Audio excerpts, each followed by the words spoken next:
is only war.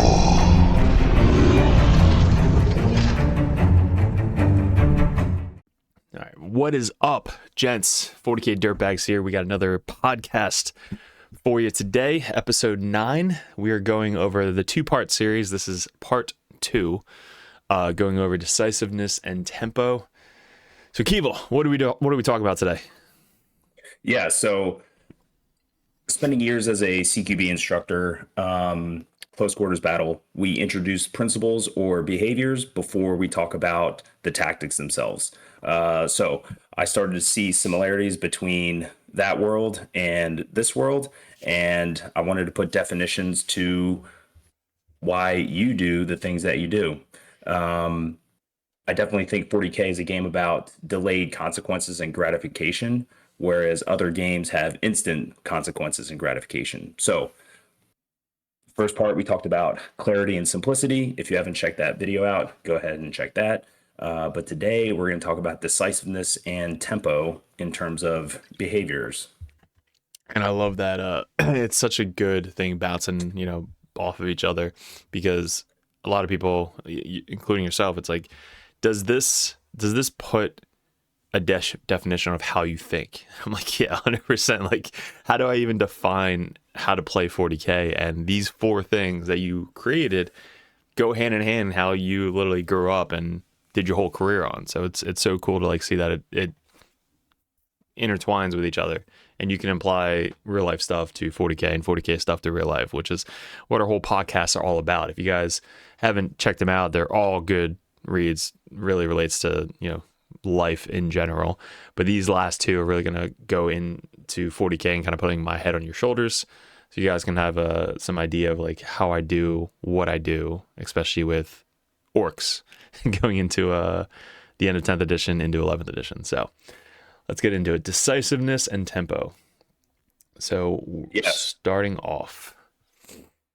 Yeah, so just to re-anchor, our 4 principles are clarity, simplicity, decisiveness, and tempo. We need to have clarity to simplify what we're doing to move into the execution. So now we're talking about the mental framework of doing your game plan, right? So to me, decisiveness is the willingness to commit and do what you set out to do, right? It doesn't matter if it's 40K, some other goal in another hobby that you have, or financial or relationships or whatever, but being decisive is really important. And something that I noticed right off the bat was I'm typically a very aggressive, very decisive person, but 40K brought something a little bit different out in me, where I was definitely suffering from analysis paralysis. Mm-hmm. I wasn't decisive like at all for a long time.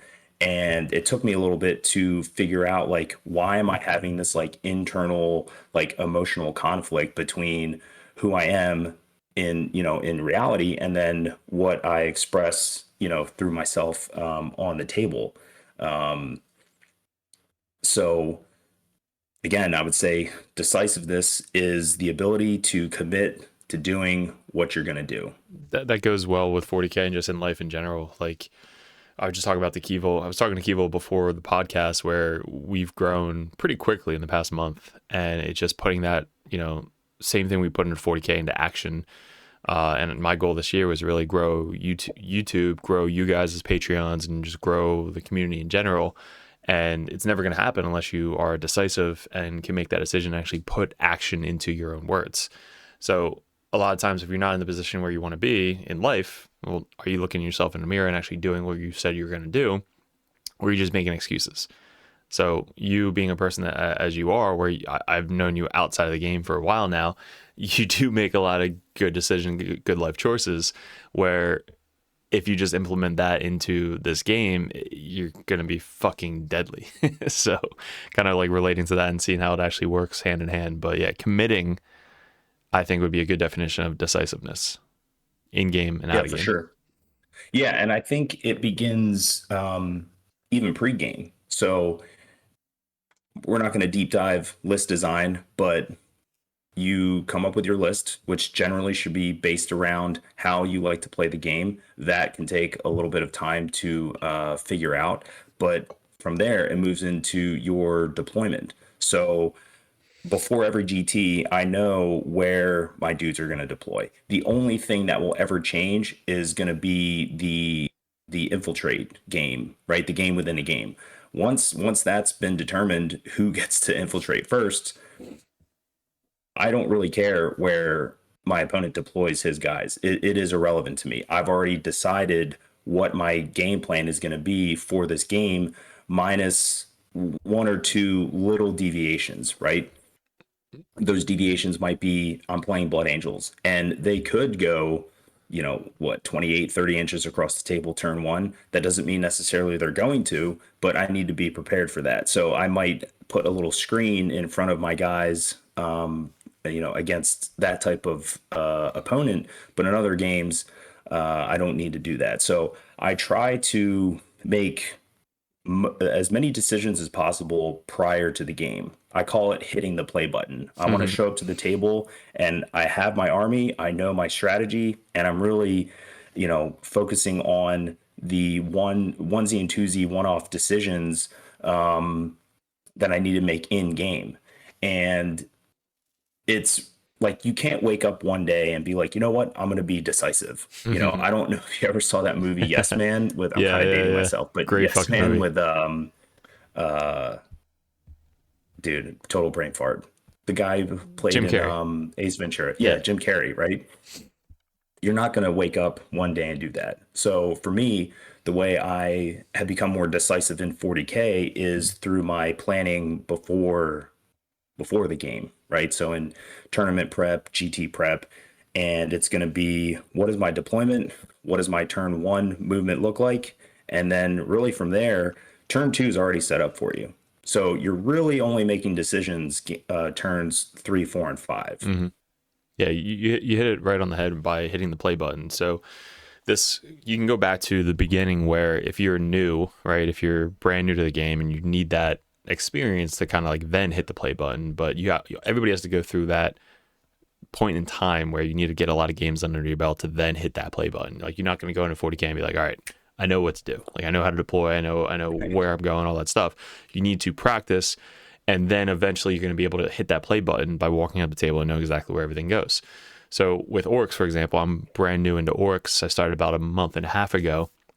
I have 6, like maybe 10 to 15 games under my belt with orcs. But before the GT, the first 8 games I had no idea where the fuck everything was going. I was kind of like playing as I was going and like seeing what was happening and like deploying. And then eventually I got to a rhythm where I knew exactly where everything was going because of turn one secondaries, making sure I'm setting up for turn one secondaries, making sure I'm deploying, the same spot every single time. Like, the truck started in the middle of one game and it was just a really bad idea, so I'm not going to put him there. I'm going to deploy him there every single time at the top, so that way the guys inside can get out onto the objective every single time, no matter what. So then you can go up to the game and hit the play button and deploy essentially the same way every single time, besides the things you said with the infiltrators, because that obviously changes your game plan a little bit. And then maybe like a big tank or a big FU unit that can kill you pretty easily. So if I have like one of your tanks that has a bajillion shots, what's it called? Executioner? Repulsor Executioner. There you go. I knew it. That thing, I'm like, all right, where the fuck is that going? Because then the unit that I'm fearful of the most, which is Gaz's unit, is going to be probably deployed after that thing is deployed. But everything else, it doesn't matter. Everything else is going exactly where I know it can go in a very defensive position. And then I'm like, all right, I have 12 down. Go. And then like, oh, fuck, I have 2. You'll get to that point where you can just literally deploy without even thinking about it. And then you're like, all right, well, I have 7 down. How many do you have? 2? Great. Take your time, put your other 7 down, and then I'll put 1 down. You go, you put 1. And then finally you're like, all right, I have to my executioner down. I'm like, yes, that's what I'm waiting for. So they put that down, and then you can deploy the unit that you're really fearful of, that you know that you're not going to be shot by a turn 1. So that's the only change, is like if you have something that you're really fearful of on the other side of the table, a tank or a unit or whatever, and then everything else is just the same every single time. So you're going to go into the game starting not knowing how to do it, Eventually, you're going to pick it up and deploy the same way every single time, and then you walk up the table and boom, hit the play button. So decisiveness, I think that was a really good definition of hitting the play button, by walking on the table. And you do it really well with planning ahead. Like you have these Excel spreadsheets that you know exactly where everything's going because of repetition and practice.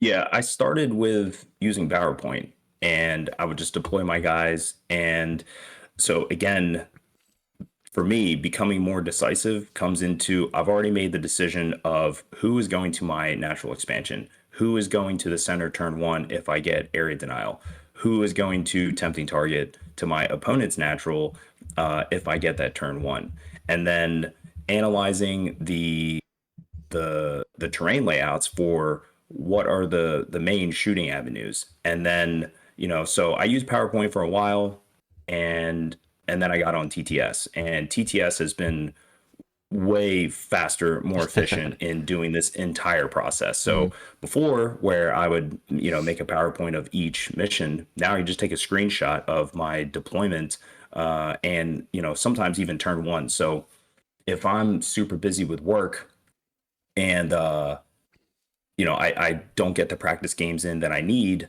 I will literally sit on TTS for an afternoon on Sunday. I'll have my deployment and turn 1 done and screenshotted, and I just keep that on my phone. So I walk to the table, hey, what's up, dude? We talk about the armies, and then I just scroll through my phone. I'm like, oh, okay, cool. Mission oh, okay, it's going to be this, got it. And then, yep, I already know where I'm going to go turn 1, really regardless of my opponent. And with that, I even appreciate when my opponent is like, he gets it where the infiltrate game is now over, and then it's like, hey, do you mind if we just get our dudes on the table? It's like, yeah, man, I literally don't care where your stuff is going, because when I first started the game, I thought it was, oh, my opponent put this unit here, so I need to put this unit over here to like counter that. But like, yeah, that is so irrelevant in a turn-based game. It's crazy how that's still a thing though. Like even at the GT, like some of the top people were like, oh, you deployed 5 guys at once? Shit. Let me then deploy, 5 more. Because like they think the way you think, where like, all right, I go, you go, I go, you go, and it's all based off like what you deploy. But eventually we get to a point where that doesn't matter anymore. So you can literally walk up to the table, hit the play button, and then just start deploying everywhere. But I think you wrote down like clear the noise. You can't overthink it. Like if you overthink it, you're already going to start off in a bad position, and probably, especially if you're on clock, you're just overthinking and wasting so much time on a point of the game that shouldn't really be thinking. Like making your thought process that much easier is going to make your game that much easier. Less brain power for the amount of games that we play in a weekend is so much better. Yeah, for sure. So something you asked in the pre-show that I wrote down was bad decisions are better than no decision. And this is kind of bleeding a little bit into tempo. We'll get into that. But that frame comes from CQB, where as an instructor, students are always asking, like, well, what is the best play right now? What is the best decision to make right now? And my answer is always just make a decision, right? Because that turns into hesitation, and hesitation is the worst thing to do in a close quarters battle environment. Now, how does that apply to a turn-based game? It is absolutely the analysis paralysis, where you have spent entirely too much time deciding on something, and more often than not, it's something that isn't even really that important. So, going through like all these principles and these behaviors that we've been talking about, they all support each other. So again, I ask myself in the beginning of the turn, where am I? What am I doing? What's the goal? I'll see all the options available to me. I will simplify all of those into, this is what I absolutely have to do right now for this turn. I need to deny my opponent's primary. I need to screen for his rapid ingress because he's got 20 boys coming in on a flank. Can't have that happen. Mm-hmm. And I need to do the secondary. Okay, cool. From there, it's now, boom, we're going to hit the play button that I just thought about. I just explained my intent. Where this can get dangerous is deviating from that goal as you're moving your models. And I've 100% done this where I deviated from my game plan because I saw something else. I got distracted, Squirrel. and then and then didn't even achieve what I set out to do. So, like, do you have an example of a time that you hesitated and then deviated from what your plan should have been? Yeah, against you. So Grey Knights don't kill vehicles like at all. So he lines up a fucking Vindicator on a point and is like, all right, go at me. And I did. And it was the worst decision I ever made because I put 5 Dread Knights into it and didn't kill it. And then I go to charge it and, you know, have to kill it on the charge or whatever. But if I would have just ignored it and killed everything else, that game would have been so much easier. So deviating from my game plan of Grey Knights don't kill vehicles, especially toughness 11 or higher, don't deviate from your game plan. Like, kill what you're supposed to kill and then move on to the next part of the game plan. Like, I actually did a video on that priority targets. Like, if your list is built around killing infantry and killing toughness 11 or lower and ignoring everything else, don't deviate from that.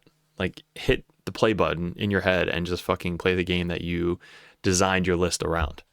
So I don't know if you remember that game, but that was when you could armor contempt for the whole round. It was like 2-up saves, armor contempt with cover. Like, you just didn't die. And it was ridiculous. So still have nightmares from it.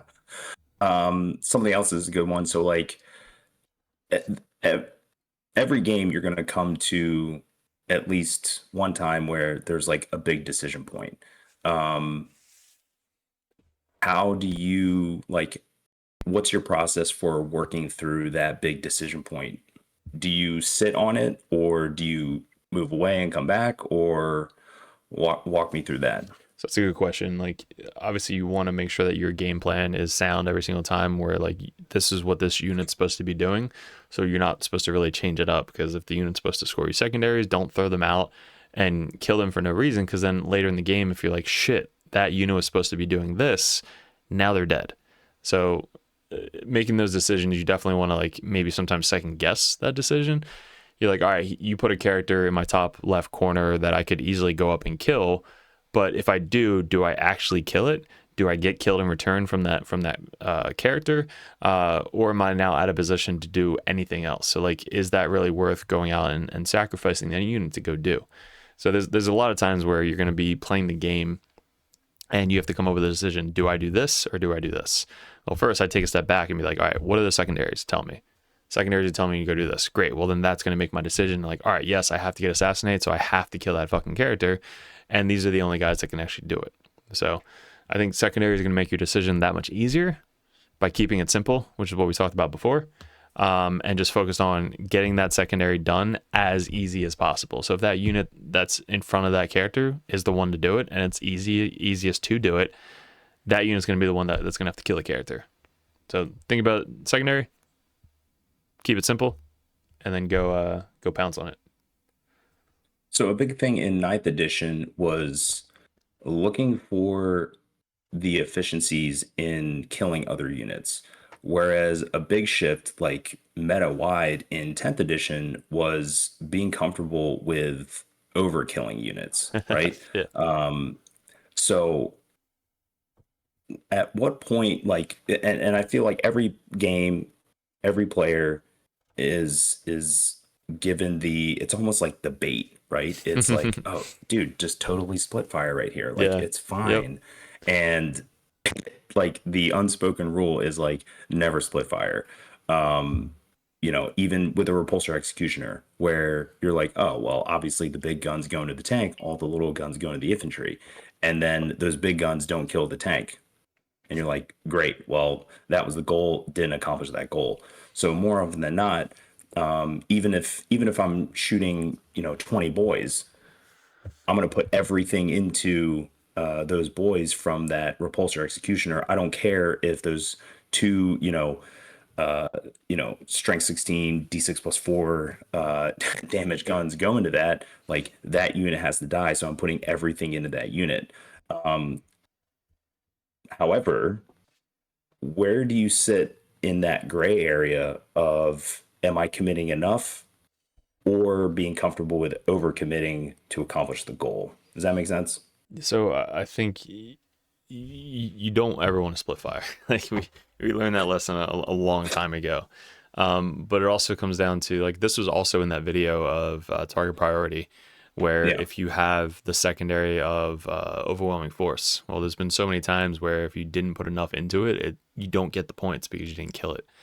I had that in the last GT that I played. Was I charged the 20-man boys unit into 1, 2, 3, 4 different units, and I only killed the one unit that I overcommitted in. All the other ones were like not overcommitted, and I didn't kill them. If I would have killed them, it would have made my job so much easier, but I didn't have enough going into them to overcommit. So if the answer is to overcommit or split fire, always overcommit. Like, have an option. Like, if I'm lined up 3 units to shoot this one unit, this unit 100% is going to shoot that unit. This unit is, if that unit dies, it has another chance to shoot something else. And then the third unit is like, if I need to finish off that unit, I have this guy to still shoot that unit, but his main focus is that tank over there. So I have 3 options to kill that one unit that really has to die. And if it does die from the first unit, I have 2 other options with the other 2 guys. So like you have to always overcommit to make sure that you're getting the points specifically for the secondaries, because the secondary points are going to determine what you're doing. So if I get overwhelming force, extend, whatever, steal an objective, you have to make sure that you get those points, and overcommitting it is really the only way to do it. So you're a tank executioner, like, how many times did you shoot the whole thing and the whole unit didn't die? But maybe that one extra shot that was going to go into the tank could have done it.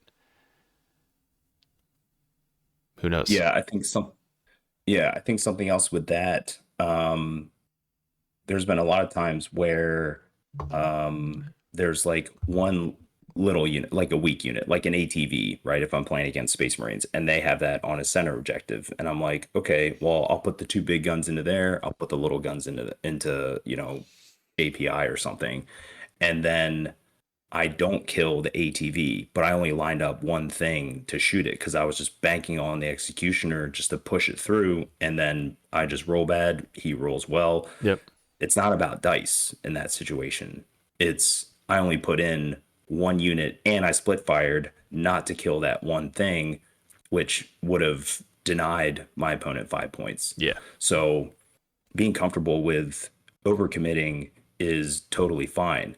But back to my original question, like, is there a time that you've had where you committed too much?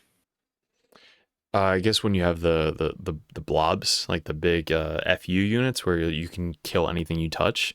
A good example would be Gaz's unit. So if I commit Gaz's unit to go kill like a fucking 60 point or 90 point unit in the center, and I don't get anything out of it, that obviously is not a good trade for Gaz's unit. So how I stopped that was I charged the Pathfinder unit, the Tau player that I played. I charged the Pathfinder unit with 2 units and Gaz's unit, but Gaz's unit's main target wasn't the Pathfinder unit, it was the unit behind the Pathfinder unit. So I needed to overcommit 2 units into that Pathfinder unit, so that way Gaz, almost 100% guaranteed, could pile into the vehicle to attack the vehicle. But if I only committed 1 unit into the Pathfinders and Gaz, and that 1 unit whiffs, or he pulls in a weird way that I can't do anything, well, now Gaz just fucked up, and I didn't commit enough to kill that unit to make sure that Gaz can get into the other unit. That was a great showing on the stream, where I was using like these other units to slingshot Gaz's unit even further into my opponent's lines by an extra like 6 to 9 inches, because I overcommitted the other boys to kill that easy unit that it should have been killed. But I think it came down to like the knob finishing off the last dude. If the knob already swung, or if I didn't have the knob in combat, he would have had 1 guy left that blocked Gaz from piling into the other model. So again, if I didn't overcommit that, Gaz would have been fucking stuck and probably died the next turn. But I did it the right way, where if you overcommit, relying on bad dice, you can then at least get Gaz into the unit you really want to get into. Yeah. Talking about overcommitment, and I know you talked about this in Target Priority. I was helping my buddy get ready for a GT, and he's playing Dark Angels, and I just used my Hammer of Averni list, like my main list that I've been playing, and he got so fixated on those Terminators. He put in two of the Dark Angels flying little things with the plasma and all that stuff, and I think he put in another shooting asset, but he put in these three things, exposing them, and then didn't wipe the Terminators. I was able to regen, and then on my turn, I was able to kill two of the three flyers just between the Executioner, one of my Redemptors, and then I left one alive because that gave me a slingshot with the Terminators. So I told him, I was like, I don't even know, at the end of the game, I'm like, I don't even know why you put that much into that unit, because you just don't have enough guns to deal with that. You should have just like left it alone. Yeah. Now I will say he was decisive in his decision to do that, but like just not the right decision. Yeah, it would have been better if he had, prioritized, like, through, targeting who is the most important thing I need to kill right now, and be okay with, hey, my opponent is, we're playing a take and hold. So it's like, yeah, my opponent is getting 10. As long as I'm getting 10, then the primary game is equal. The game now turns into scoring secondaries. So that's what I told him at the end. I was like, you should have been going after my Scoring ATV, units, my infiltrators, going after my scouts, knocking out easy units, because that will tip the game, down the road. You know what a great, and you're going to 100% agree with me, a great unit that is the definition of overcommitting. If you could think of any unit that you make in your list that has to overcommit or it dies, what unit could you think of? Well, the first unit that came to mind was the Beast of Nurgle. Okay. That's one to kill it, but I'm saying you're playing the unit. So your unit has to overcommit every single time or else it dies. And then I'm playing Space Marines right now? Not Space Marines. You did play them. Just tell me. Fucking Warp Talons. Oh, goodness. If you have a 10-man Warp Talon unit, that's 270 points. I might be hesitant to go after 10 cultists, right? Like, you have to fucking overcommit beyond belief, because if you don't, you will die. You will leave one cultist alive, and then your 10 Warp Talons is just obliterated the next turn. Every single time you play this unit, if you don't overcommit, you're fucking dead. Like, if you get countercharged by one fucking cultist, you're dead. Like, it's such a disastrous unit to play that I have such like bad experiences with 10-man units like that. It's a definition of don't ever split fire. Like, you have to go into everything to try and kill, so that we can go back into reserves and do what they're made to do. So yeah, Warp Talons, I fucking love and hate them so much. That's similar to the who's the guy in Demons that we were playing? The guy with the Uppy Downy guy? Yeah, the Faith Thirster. Yep. Dude, talk about a stressful unit. Yep. Dude, I think I played the Orcs player on stream the one time at Fight for Alzheimer's last year, where I asked the guy maybe 15 times if his unit has an invuln save. I was like, does your unit has an invuln save? He's like, no. I was like literally every single step of my phase of my turn, I asked him. And then finally I went to go charge, and he's like, oh, I have an invul save. And dude, I shit my pants. Like, it was insane. But he's like, only to shooting. And I was like, you motherfucker. Like, so I just picked up the whole commando unit and then fucking went into reserves. But yeah, it was like, oh god, you have to overcommit, because if you don't, then something like that, he's just dead. And he's more points than the Warp Talons. It's like 360 points or something. Who, the Faith Thirster? Yeah. I thought with the enhancement, he's like 340? I don't know. So like 70 points more than the fucking Warp Talons. Yeah, but still, like, we learned playing that detachment. You lose that guy too early. You're dead. The game is done.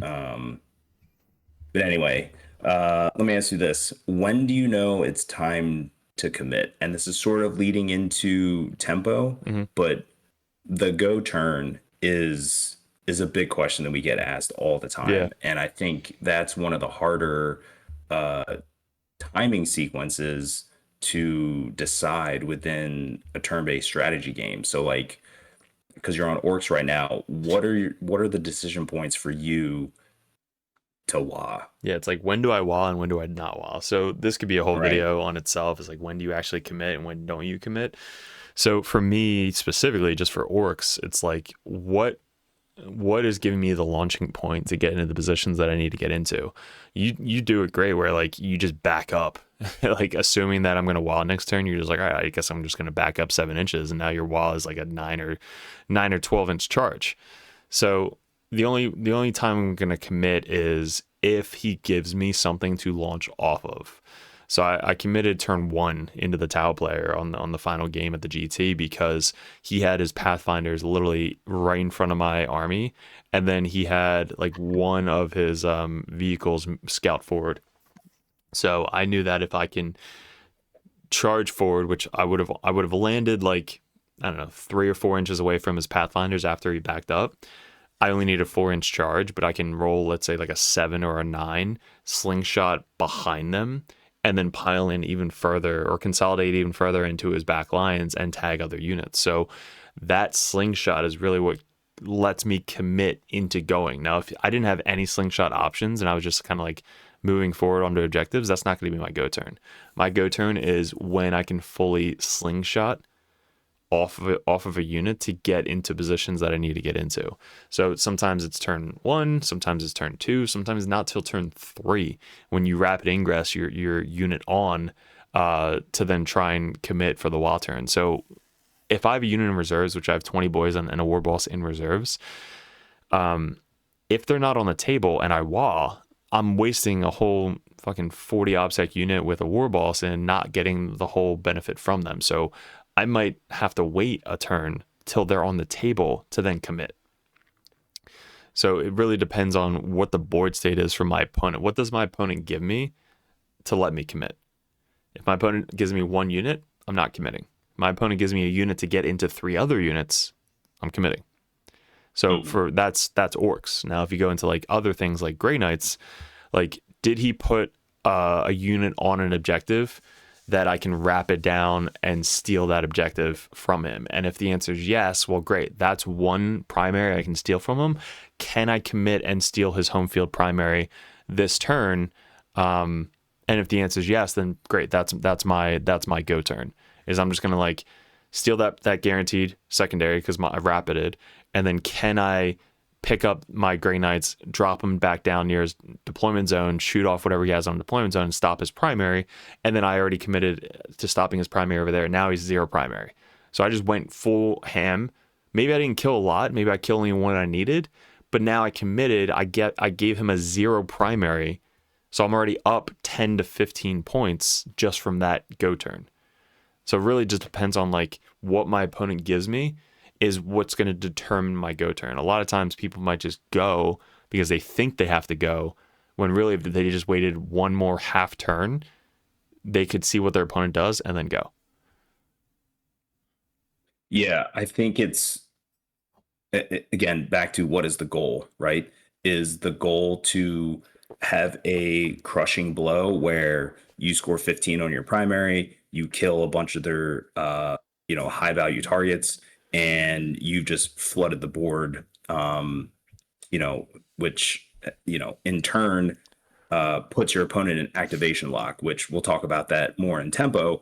But I think you're right. Like, there's a common kind of misunderstanding of when to go, right? And it's not purely based off of the turn.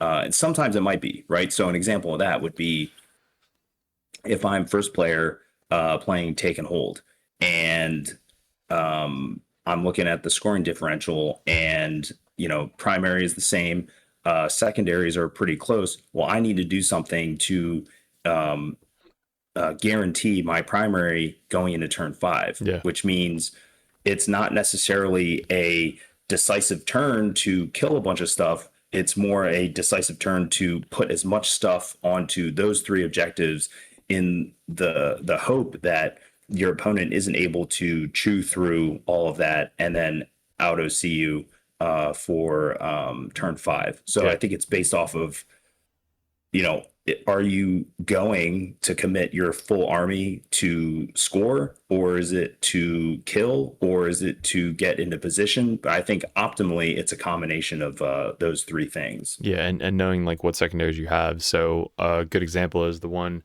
Fight Before Christmas GT. I was running Kroot, and I was going against a good Tyranids player, and we were doing the 4 objectives in No Man's Land. I had a bunch of OPSEC on my 2 objectives. He had a bunch of OPSEC on his 2 objectives.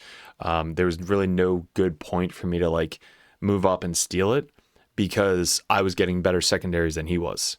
So my first turn I had like a 9, he had a 5. My second turn I had a 9 or a 10, he had a 5. So I was winning on secondaries knowing that we're both having the same primary and I'm going second. So I don't have to commit. I could literally just sit on my primary, my 3, like guarantee those 3 because I have like 40 OPSEC on the near center objective behind the ruin. He has to commit at me to stop me. So I'm not going to commit. I'm just going to wait. And that decision playing Kroot helped me win that GT because before I was just fucking YOLOing, just going everything forward. But when I took a step back and I was like, do I have to commit right now? No, I'm winning on secondaries and we're already going to be getting the same on primary.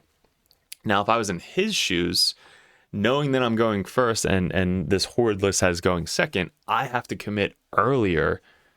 Maybe by turn 2, I have to commit. So I would set up everything as I possibly can on turn 1. I have shitty secondaries. He has better secondaries. Now, my turn 2, I have shitty secondaries again. He has better secondaries. My turn 3, if I don't commit, I lose this game.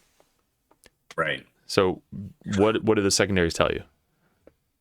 Right. Well, I think you brought up a good point. I think the reason why the go turn is difficult to see is because your units are just out of position. And I think this was I was going to go to Nova. This is during COVID, and then this was at the time when like they got rid of masks, and then like the county, and then they wanted everyone to wear masks. Whatever. I don't want to get into that, but they who was it? It's Bazooka Games now. It's that really awesome store in Maryland. At that mall that's like always empty. That giant store. Bazooka Games? Yeah, but what was it called before? I have no idea. Whatever. Anyway, they whoever owned that was like, hey, we're gonna do our own GT during Nova, and it's gonna be 9 rounds. Anyway, day 1 I meet and I play Matt Laura, and he's going through his list, and this is right after he either won or came in second at LVO. Like the nicest dude ever, and he was playing Sisters at the time. He's telling me what his army does, and halfway through him explaining, I was like, look, I know who you are. And he kind of looked at me, and I was like, I'm just treating this as a free Vanguard Tactics practice game. And he laughed. And anyway, but we're playing the game, and this is probably still my first year into competitive 40K, but I was watching how he staged everything. And I immediately realized, like, not only was I out of position, but also, like, he is now staged to have a go turn. Whereas, like, before, like, I didn't really understand how to stage, right? So I think a precursor to the go turn is, did I get my dudes into position to even make that possible? The easiest example is that giant L in layout 1, where if I'm going first, like, I'm basically sending multiple big units into there. And I mean, if you want to charge in, cool. I'm going to heroic in with something big, auto see you, possibly get a slingshot. So I'm, by committing all of that, or by staging all of that stuff in that center ruin, like, you're just ready, for your opponent, right? It's called like threat projection. Like, It's the worst when Blood Angels put 10-man Death Company with like another Sangard unit and then the fight first once per game guy in that L. Like, you're not going all up into that. Yeah. You unfortunately got to wait for him to. You got to kind of wait for him to launch out. Yeah. So that leads us really into like the tempo part of it, because maintaining momentum is huge, you know, in 40K. Because like, how do you determine if you're in control of the game or not in control of the game? And that's a great example using Matt for that, is because he knows what he's doing. He's like basically planning for his go turn. Like for Blood Angels or Chaos Cold or Orcs, like you're basically controlling the momentum by putting your guys in the positions that they have to be at to then have a go turn in the next turn. But if you're not in the right position, there is no go turn. You're basically on the defensive most of the game. Yeah, so moving into tempo, I would put this into a couple different categories. Tempo is in terms of time, right? What is the overall time of the game, which you can break down into by turn, but also tempo in terms of maintaining the momentum. Where are you the first one to activate, or is your opponent the first one to activate? Which gets into activation lock, right? So to define activation lock, that occurs when your opponent presents more units or assets that you than you can respond to. So you playing hordes right now is probably the easiest example, right? You put in 4 blobs of 20 boys each, right?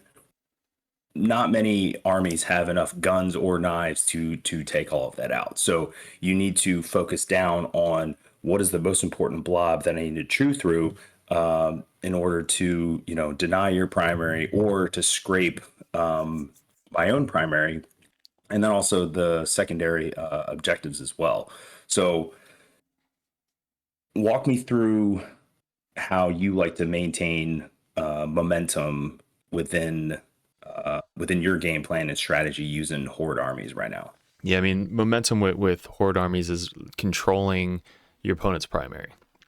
You can tell you're doing well with it when you're controlling what they can and cannot get. So they have no control of how many models you can put on the objective. Like if they put, for example, a wraith brick on the far right objective, they're 2 or 4 obsec on the point.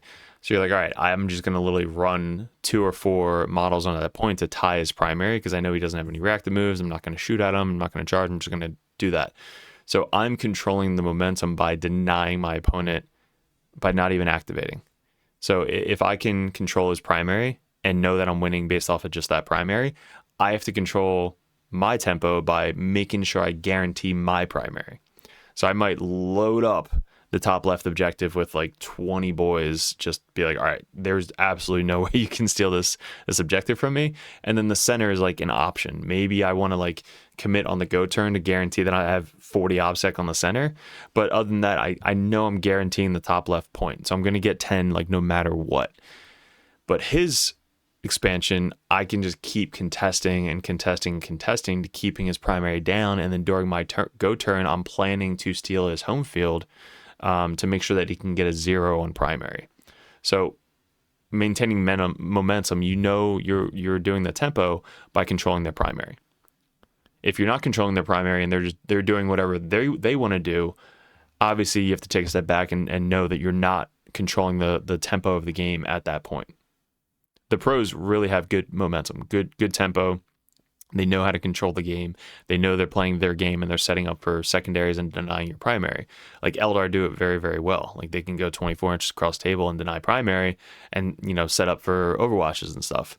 So anytime you play an Eldar player, you're playing another person that can control the tempo like Butler very, very well. So you'll know you're controlling the momentum, the tempo, if you're stealing their primary pretty easily and they can't do anything about it. Yeah, it's a combination of it's a combination of score, but also the decision points that you put your opponent in, right? So you set up a play, and we talked about this earlier in terms of like threat projection. So an easy example is I keep a repulsor executioner down in the bottom part of the L layout 1 to cover that long axis. That dude might sit there for 3 turns, because typically if I'm playing someone who also has heavy anti-tank, they put their piece up there, and it turns into like, who is going to put that piece out, right? And more often than not, you want to be the one that is activating first into your opponent, right? Now, if they have fight first, or it's a situation where you're losing on primary and you need to make a big turn to help even out the score of the game, well, then you might do something where I'm going to present you more options than you have answers for, right? And that is activation lock, where if I'm playing knights and they have 2 knights on one side of the table and only 1 on the other, well, I'm going to focus down on killing the 1, because in the return, my opponent's turn, I'm only presenting him, I'm presenting him, or he only has the ability to kill one of those 2 things. So at the end, when the dust settles, I still have the 1, and he's only left with 1, right? So and that's typically like in shooting battles. In melee, you may find yourself where, against you, for an example, right? If I put a unit out to screen in the center, well, you have to respond to that, because if you don't, then I'm going to out primary you. But if I've killed all your commandos and your cheaper units, I'm baiting you, and I'm trying to force you to have to commit gas to kill something that he really doesn't want to go into, which will allow me to send my Terminators or Calgar or whoever has the higher probability and chance of taking out that unit. So maintaining momentum isn't just it's not just score based. I think that can sometimes be a trap, right? Depending on first player, second player, right? Because second player has bottom primary scoring. So well, it's not necessarily. Yeah, I mean, maintaining it, you can dictate how the game's going by stopping ways for them to do actions. So knowing the core rules, we always go back to that, because if you know the core rules, you're going to do well at this game. You can't fall back in action anymore, like with anybody. I think there might be one special rule in one of the things, but if you tag up a vehicle or whatever, like, you're probably not going to get killed in the melee phase from that vehicle, but you're stopping them from doing something. Like that 5-man scout unit, if you don't touch them, they're getting off the board and they're going to go do something. So you controlling the momentum by stopping all of their units from doing shit is huge. So that's when you know you're in a good tempo, because your opponent can't do anything.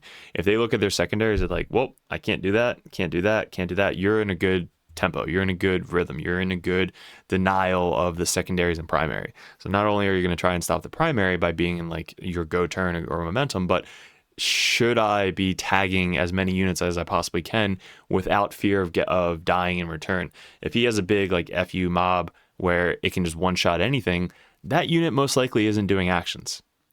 So you don't have to tag it. But if you have like small units like Chaff or the ATV or something like that ATV is not going to kill a 10-man boys unit or even a 20-man boys unit. So I'm going to tag it. I'm going to try as much as possible to get into consolidation, into tagging that, so that way you can't fall back and do anything. That's a really good momentum and good tempo of the game by you stopping their ways of playing the game. Like, don't let them do anything, because they can't fall back and do anything. So yeah, well, I think a good way to slow the game down, right, when we're talking about tempo, right, ways to speed up the game and ways to slow it down. I think speeding up the game is probably easier of the two, right? I just commit more, and I'm just essentially like rushing out. That could be speeding up, or speeding up is just like doing your turn really quickly and be like, all right, I'm done. Now I'm already on turn 2. Like, you do turn 2, there's nothing to do in turn 2. You're like, all right, go. Like, you literally just like don't do shit. You do your actions, hit the clock over. That's speeding up the game as quick as possible. You're getting to turn 5 now. Your opponent's not even thinking about it. I don't know if you have a good example for this because you play hordes, but like, do you have an do you have an example of when you're forced to slow the game down? Yeah, for your go turn. I think like you have to decide, is this going to be it or not? So I think when I wild at turn 1 with Tau, I spent 10 or 15 minutes before I even decided to wall, because I was like, like in my head, I was like putting the tape measure down 6 inches. If I roll 3, I get to here. If I roll 6, I can get to here. If I roll like averages, I can get to here, here, and here. That's 1 unit. Second unit, if I go 9 out of the vehicle, go 3 for the advance, that's a 6-inch charge. I can do that. Make that charge, go in there, and like I'm walking. If you watch the game, I'm walking around the table, measuring every unit to like really decide if I'm gonna go. The main unit was Gaz. Can Gaz get to where I want him to go? If the answer is yes, great. Can Zod get to where I want him to go? Can the vehicle move up and get to where I want? Like, can I do this? And if the answer is no, not gonna do it. But that's slowing down the game, like taking your time and making the right decision to full send and do it or not. But like if I'm looking at the board state and there's literally no launching points, I'm not even wasting my time. Like, bro, you didn't fucking move up. Well, I'm not doing anything. Like, I'm waiting for you. Butler gave me one. Butler's really good at move blocking. He's playing Eldar, obviously, so he can just move block everything. So he would move up his warp spiders, give me 1 unit, and then the other unit would like move block somewhere else. So he's giving me 2 units. Everything else is super far back. Like if you watch that battle report, his units are fucking in his deployment zone 7 inches back, because he knows I'm looking for something to commit and go into it. So he's trying to control the momentum by, slowing down the game. I'm trying to make the game go faster because I'm waiting till he commits. So I'm like killing his chaff, hitting the clock over, go. He moves up 2 more units. I kill his chaff, hit the clock over, go. He then has to like put something else in the center, which he doesn't have enough. So he puts something out in the center. I'm like, great, there's my launching point. Boom, go. And that's when you slow things down, because now my go turn is sometimes 40 fucking minutes. So I need to make sure I have enough time to do that, which I slow. Sometimes I apologize. I'm like, dude, I'm sorry. This is like the longest turn I have, but I have to make sure it's right. And I was talking that to the Tau guy. He's like, dude, I don't care. It's your time. I was like, exactly, right? So like I'm walking around the table. I'm like, I'm sorry, this is really boring. Not really, whatever. So I'm making sure that I'm slowing down my game to make the right decision for my go turn. Mm-hmm. I guess that's for Death Guard too. Death Guard has the same thing. Like your go turns, like I have to make sure I can land in certain spots. Morty has to be able to be in the right position. Death Shroud have to come down and make sure that they can charge in, maybe pile into something else. So every army has that go turn, but also you have to control the slowdown point and the quick point to get to that slowdown point. Do you have an example of where your opponent shifted the tempo on you and you weren't expecting it? With like the orcs last GT, or just in general? In general. Let me think about that one. Yeah, so the fucking Satan build we just had, I was not expecting it at all. Like, I put mccauley right on I'm never doing that again. So I put mccauley on the corner of the ruin, and he's a small base, so he's just chilling there. He's going to be like the launching point. So he's going to move up, and then I can launch from him. And yeah, so he moves up as Deceiver on turn 1, I think. And then his turn 2, he actually committed everything. I went first, so I moved up. He then moved up. I moved up my vehicle to tow the center point to try and get him to commit. So he commits the fight first guy, Necron dude. He commits the Nightbringer, and then he commits the Deceiver. So the Deceiver only had a 7-inch charge into mccauley against the wall. If mccauley was 1 inch away from the wall, I win that game like easily. But instead, he's right against the wall. So if the Deceiver charges into mccauley, Gaz is too big behind the wall to fucking pile in and consolidate. So he's stuck there for 3 turns, which is what happened. So he full sended into me and committed to me, which then made me had to try and catch back up to the momentum of the game. So, but he was in control of the momentum of the game for the first 2-3 turns. And that was like a huge like eye opener. Like, shit, I definitely set up wrong and deployed his unit wrong against that Deceiver or Satan build. I have to make sure that he can't charge me. I have to charge him. So that was a big eye-opening thing, and that just happened recently where I was like, fuck, I totally am not in control of this game right now. The only way I have to slow things down is during my wall. I have to make sure that I can now take back over all the objectives, stop his primary, and trying to control it that way because his Satans are controlling Gaz and Zodgrau's unit. So that was a huge huge example of like me fucking up and not being in control of the tempo. No, that's interesting. I think it's always like oh shit, did not think you were gonna do that kind of feeling when there's certain units that can do this. So like Angron, for example, or Mortarion, or I don't know, one of these some Blood Angels builds where you're like, yeah, he could launch that unit out there early, but I don't think he is. And then they do, right? Yeah. Which can kind of like totally throw off your game plan. A good move block will definitely throw it off. Like, what's that? Fuck, a good move block? Like, fuck, I did not see that happening.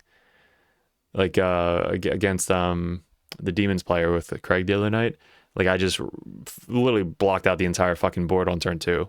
And he like didn't see that coming because he's not used to like playing somebody that can move block. So when you actually have it happen to you, you're like, fuck, I'm not in control of this anymore. So that's when you have to like either have the go turn, change decisions, wait, control the tempo, whatever it may be. But like that, me doing that to him, he's like, fuck, I can't do anything I wanted to do. So good move blocking is huge. Dude, so getting ready for Nova, Justin and Anthony were both playing GSC. And they were both playing on team. So I was helping them get ready. So I'm getting GSC like shoved down my face for like 2 weeks.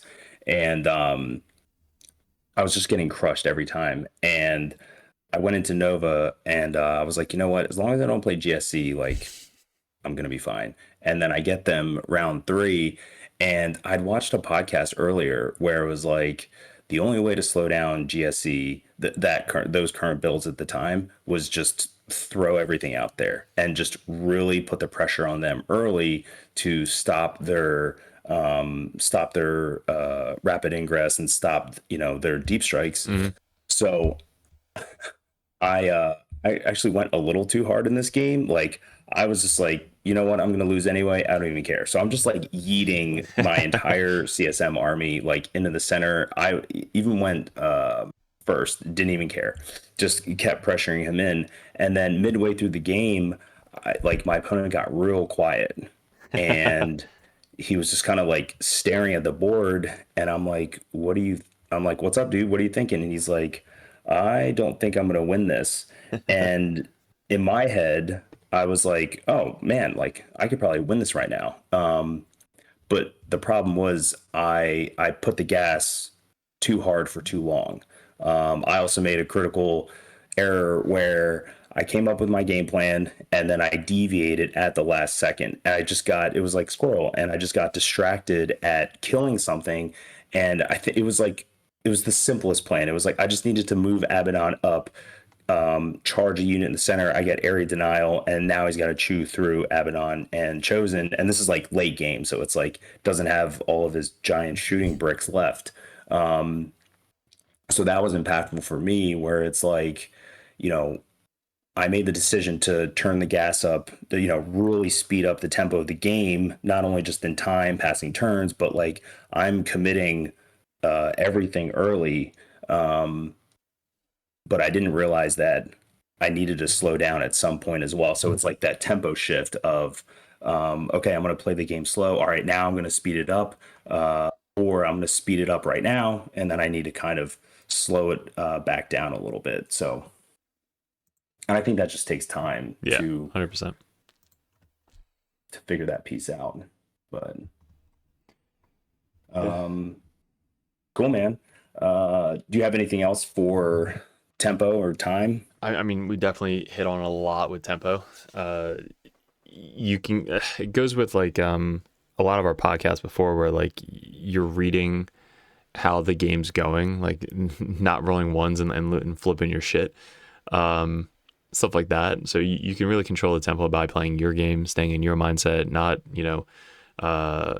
worrying about anything else but your game, because you can't control the dice. If you roll like shit, it is what it is. You got to try and mitigate those losses by controlling your own tempo.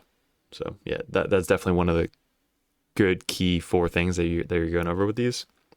So I definitely like that we did 2 parts to this, especially with this for the tempo build. That is a lot of our games, honestly. Yeah. Cool, man. Yeah, just to round this out, principles as behaviors. In this episode, we talked about decisiveness and tempo. In terms of decisiveness, multiple ways. Once you commit to do something, do it. Don't get distracted. Also, identifying your go turn, which more often than not is going to be based off of how you staged. Again, how you stage is how you planned to run your list based off of the mission and the terrain prior to the event, right? You should be walking up to, any GT, and you're really making big decisions, game or turns 3, 4, and 5. But in terms of rounds, turns 1 and 2, and even most of 3, those are predetermined based off of the planning that you did beforehand. In terms of tempo, maintaining time, practice on a clock. If you have to have little mini timestamps like I do, then do that. And then also, again, in your go turn, right? You're deciding, hey, I need to turn up the gas, whether it's to, decimate my opponent's ability to score primary, whether it is to get in position to stop them from, moving out, right? That may be another one. And also when to pull back and to slow the game down. That may be move blocking, or just if I'm going against you and I'm not necessarily in the best position I can be in to counter attack your Wa, I'm just going to pull everyone back and I'm going to wait for you to get out onto the center. And now I can capitalize on that first activation into you. Yeah. I mean, controlling tempo is huge. Like, you're literally controlling your whole game plan. And if you see that you're not in control of it, what are you going to do to counteract what he just did to you? So cool. Great example. All right, guys. So appreciate it. Listen to our episode 9 podcast. We gotta do something crazy for episode 10. That's gonna be awesome. But yeah, so the principles series, clarity, simplicity, decisiveness, and tempo is done. We're going to be moving into a different category for the next one. But if you guys want to support the channel, head over to Patreon. All these videos go ahead of time on patreon.com. If you want that coach in your corner, it's definitely good to sign up for that. You get your own Discord link. Unlimited coaching with list reviews and tactics for the competitive Patreon. And then if you want to go with the Grandmaster Patreon, you get one-on-one coaching with battle reports, Discord, games and reviews. So that's definitely well worth it compared to what other people charge on YouTube. But guys, I really appreciate it. Thanks for everybody tuning in, and we will see you in another video soon. Later. All right, guys, like I said, thanks for sticking towards the end. This is all of the merch. We have some options too. You guys can message me one-on-one on Discord if you guys are interested in any of these. We have some proxies that you guys have access to play in the game. We have the Cypher, which is badass. We have the Tech Priest, which usually has Grey Knight bits. We have the Phobos Librarian. We have the Phobos Lieutenant with Combi Weapon. We have the Caldus Assassin, which is one of the best prints we have. The old school Codias, and now the new Lord of Contagion. You can't get this model anywhere unless you buy some really expensive thing, but the Lord of Contagion, awesome print. That is up for sale as well. The poker chips are great for sticky objectives. Those are coming in packs of 5. Then any of these stickers, usually we throw those in for really high orders, but if you guys want some stickers, you guys can get those as well. Now these widgets, that use them every single game. It's the 6-inch, 4-inch, 2-inch, 3-inch, 1-inch widgets. We are having a special on those. They're only $10. We do have upgraded ones as well with the black 40K Dirtbags logo. So if you guys are interested in any of those, message me. And then lastly, we just updated Rexar Laser's website. They do have laser lines. These are so rare in our community. It's crazy. And the ones that FLG have, they just die so fast. These are so strong. You can see them from across the room. They're insane, but Rexar Lasers are doing the Dirtbags logo on them because they are awesome sponsors of the channel. So head over to them in the description below. And they also have terrain pieces as well, which is if you use the code word Dirtbags in the checkout, you get free shipping on anything over $50. And now my favorite part of it is the merch store that we had set up for about a year now. It's doing very well. I love seeing these at tournaments. I love when you guys come up to me and you have the Dirtbag merch on. This is always updating. So if you guys don't have something, message me. We can always put a new logo up of something that you guys want to purchase. But we just upgraded a couple of the new Chaos stuff on here. But check out, like, they just look so cool. The red, white, and blue logos, they're on hats, they're on shirts. We have a bunch of different options and armies for you guys. You have the little Nurgling logo, which is sick. There's mugs, coffee mugs, which you can fit your whole hand in there, which is super clutch, and a bunch of the 40K Dirtbag logos as well. But like I said, if any stuff you want on here, message me. But this stuff is in the description below in all my videos. This is how you support us and rep the Dirtbags at your local tournaments.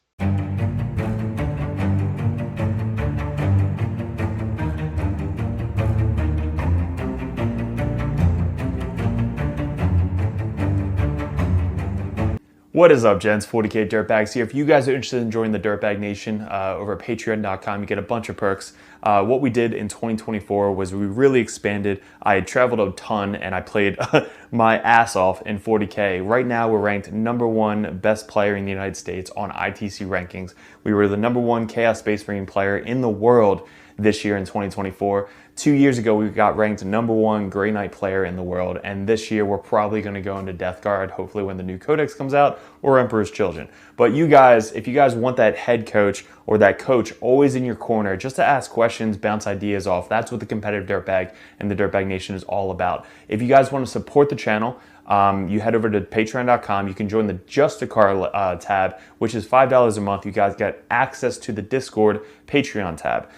You have to be a patron to get into that Discord, and also I'm always there. All the other coaches are there. Basically, it's just such a good community over on Discord that you guys get specific access to it that only Patreons can get. If you guys want to bump that up, the competitive Dirtbag tier, you guys get to message me or another Grandmaster or another Dirtbag coach over the Dirtbag Nation to add unlimited questions, list ideas, list reviews, and bounce ideas off of. That's what having a coach in your corner is all about. If you guys want to bump up to the Grandmaster tier, that tier you get every perk under the sun. So basically you get access to Discord, you get one-on-one coaching, you get a call once a month if you guys would like to go over any RTTs coming up, any GTs coming up, any list reviews live over Discord chat, and also a special perk that Grandmasters get. If you guys want any video suggestions like we do all the time with these table setup that we just upgraded thanks to the Patreons, you guys get suggestions or battle reports you want to see specifically played live by a coach or myself on the next battle report, or a live battle report coming up on the Patreon. So you guys get obviously first access to all the videos. We post them first on patreon.com, but there's just a ton of benefits to having a professional coach that plays this game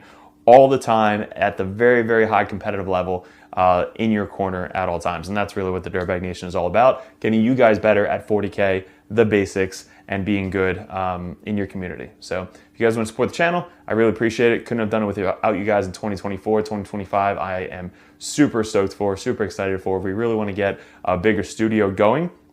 That is going to be my focus in 2025, is really growing the community on YouTube and Patreon specifically. So thank you so much for 2024, all my Patreons. If you guys are interested in joining and want that coach in your corner, head over to patreon.com and support the channel. Appreciate it.